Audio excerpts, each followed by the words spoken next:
Assalamualaikum warahmatullahi wabarakatuh. Selamat siang sahabat Mansur Talas. Bertemu lagi dengan saya di channelnya Mansur Talas yang selalu menginformasikan perihal budidaya talas pratama. Teman-teman, siang ini saya berada di kebun. Saya cek kemarin pasca panen baru 50% yang sebelah sana saya sudah panen. Tapi untuk kali ini saya akan membuat video, akan membahas sharing dengan teman-teman karena kemarin saya lihat di media sosial ada yang menarik, yaitu di jangka 8 bulan petani talas bisa meraup untung puluhan juta rupiah. Bagaimana itu bisa dicapai dan bagaimana caranya nanti saya akan bahas khusus untuk teman-teman sahabat Mansur Talas. Sebelum menonton jangan lupa like, komen, dan subscribe. Nah oke, sahabat Mansur Talas dimanapun berada, jadi untuk penghasilan dari budidaya talas pratama ini memang kalau kita hitung-hitungan secara lisan ya, ini memang bisa menguntungkan sekali. Kita hitung saja ya rendahnya, kalau misalkan sahabat atau teman-teman ingin mendapatkan 60 juta dalam waktu 8 bulan, nah talas pratama bisa menjadi pilihan untuk dibudidayakan. Karena hitungannya seperti ini teman-teman, ketika kita menanam 5.000 populasi 5.000 pohon, nah jangka 8 bulan kita panen dan rata-rata misalkan 2 kilo per pohon, berarti kita punya 5.000 pohon kali 2 kilo umbi, berarti dapat 10 ton ya teman-teman. 10 ton ini misalkan harga 6.000 saja ya, berarti kita sudah bisa mendapatkan laba itu 60 juta dalam jangka 8 bulan. Ini sangat mudah diucapkan ya teman-teman. Jadi kemarin saya lihat di media sosial ada yang menyebutkan cara mudah mendapatkan uang 60 juta dalam waktu 8 bulan. Nah ini talas pratama, tanam 5.000 pohon kali 2 kilo per pohon sama dengan 10 ton kali 6.000. Nah pertanyaannya sekarang teman-teman, apakah 60 juta itu memang bisa tercapai dalam waktu 8 bulan oleh para petani talas? Bisa teman-teman, bisa.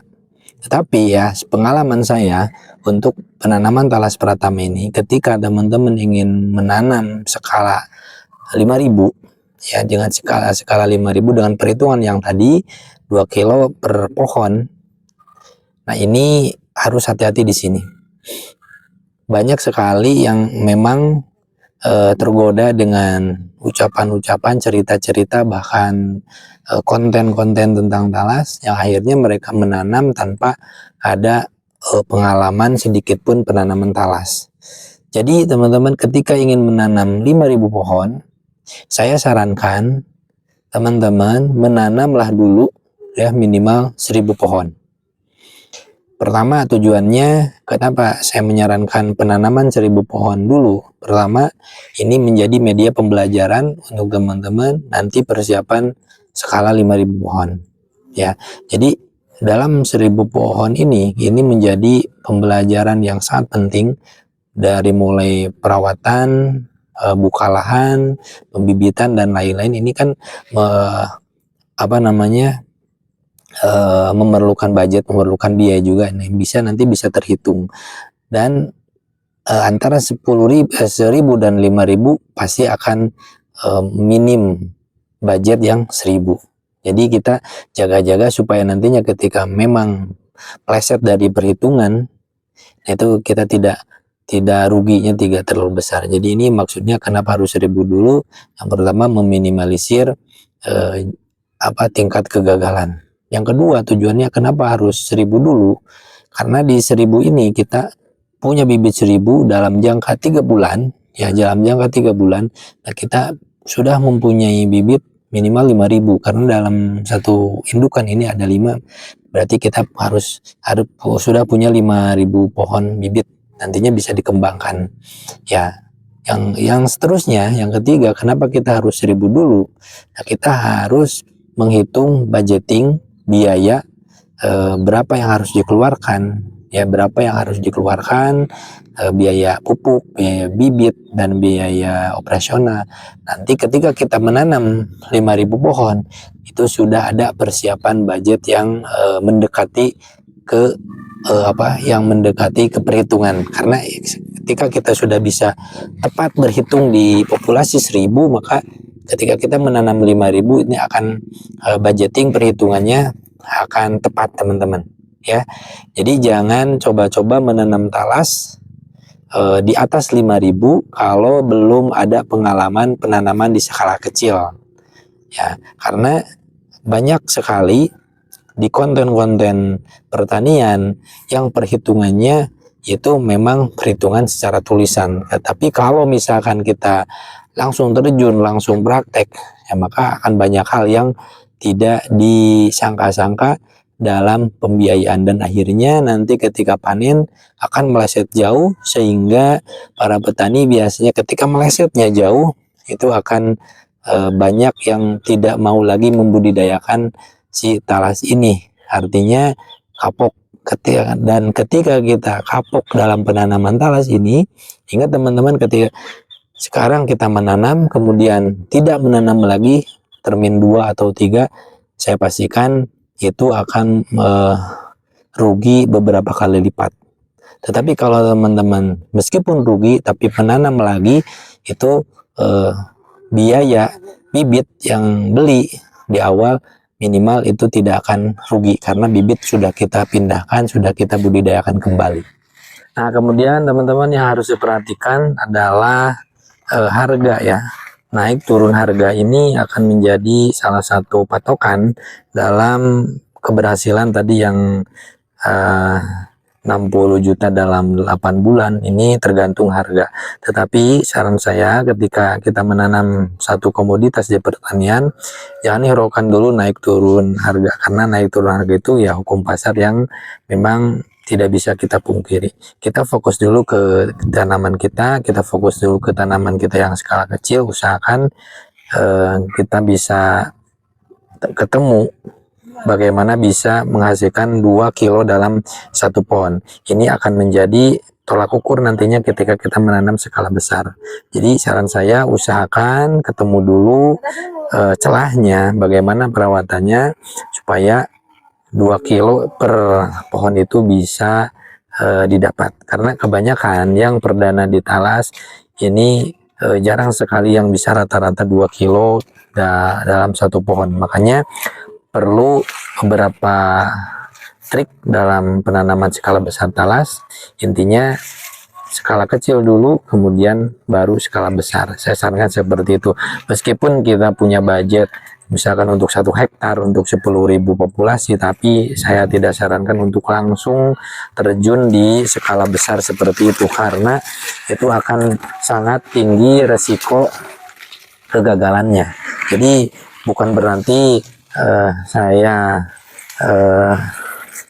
tidak setuju untuk menanam skala besar secara langsung, tetapi ini saran saya kehati-hatian kepada teman-teman supaya resiko kegagalan tidak terlalu tinggi. Makanya saya selalu sarankan untuk penanaman talas harus bertahap ya, bertahap dari mulai 1000 terus kemudian 5000 baru kita menginjak ke 1 hektar 2 hektar itu boleh teman-teman.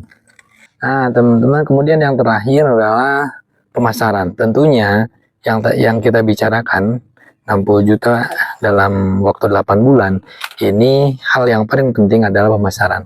Kemana kita harus menjual dan siapa yang akan membeli hasil panen kita. Makanya dari awal ya, di samping kita menanam skala kecil dulu, harus ada kemitraan atau harus ada komunikasi dengan siapa yang akan membeli. Ini akan menjadi hal terpenting dalam pencapaian bisnis pertanian di Talas Pratama. Banyak beberapa cara untuk kita bisa menjamin talas kita ini ada yang membeli. Pertama, kita memang cari pasar ya, cari pembeli, cari konsumen, cari sendiri. Kemudian kita bisa berkomunikasi, sering silaturahmi kepada rekan-rekan seprofesi petani talas, atau kita pasarkan secara online. Nah, ini akan menjadi hal tolak ukur yang sangat penting untuk bisa talas ini terjual. Dan yang 60 juta per 8 bulan itu bisa tercapai karena pemasarannya ada ya. Kita punya waktu 8 bulan untuk pemasaran talas ini. Jangan sampai kita nanti ketika sudah panen ya kita sebut talas ini tidak laku, talas ini tidak ada yang membeli. Kemana saja kita 8 bulan. Jadi di samping kita fokus perawatan, coba sisihkan waktu untuk mencari pemasaran. Karena pemasaran dalam pertanian ini akan menjadi tolak ukur keberhasilan dan kesejahteraan para petani, khususnya di Talas Pratama. Dan saat ini alhamdulillah Talas Pratama sudah meningkat pemasarannya, tinggal teman-teman fokus untuk menanam ya, fokus menanam dan hasilkan kualitas yang bagus, karena kualitas yang bagus nantinya tidak akan susah untuk menjualnya. Kalau teman-teman ingin dibantu pemasaran, boleh nanti komunikasi dengan saya. Nomor saya ada di profil saya juga, supaya nanti kita sama-sama membantu para petani untuk bisa memasarkan Talas Pratama ini. Nah teman-teman, terima kasih sudah menonton video saya dari awal sampai akhir. Intinya untuk penanaman Talas Pratama, jika ingin menanam Talas Pratama, pertama harus skala kecil dulu, kemudian skala besar. Jangan berhitung dulu keuntungan, tapi perhitungkan dulu cara perawatan supaya nanti kedepannya kita bisa bisa sukses dan bisa mencapai 2 kilo dalam satu pohon. Terima kasih teman-teman. Akhirul kalam. Assalamualaikum warahmatullahi wabarakatuh.